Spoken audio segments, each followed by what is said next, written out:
வயசான ஆயமார்களுக்கெல்லாம் சொல்றேன், மருமகதானம் மகதானன் கழுத்தில் போட்டுருக்கிற நகை 10 பவுன் 20 பவுன் கழட்டி கொடுத்துட்டீங்கன்னா உங்களுக்கு ஆலக்குடி பஸ் ஸ்டாண்டு கட்டியா கிடைக்கும். எல்லாம் புடுங்க வரைக்கும் தான். அம்மா அம்மா எதுக்கு நகை 10 பவுன் கழுத்தில் இருக்குது?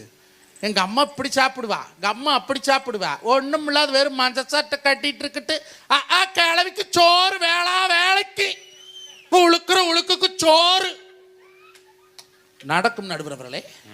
அதனாலே காசுவனத்தை கெட்டியாக பிடித்துக் கொள்ளுங்க. ரூபா நோட்டுல வாழுறாரு காந்தி, முன்னகையை ஏந்தி,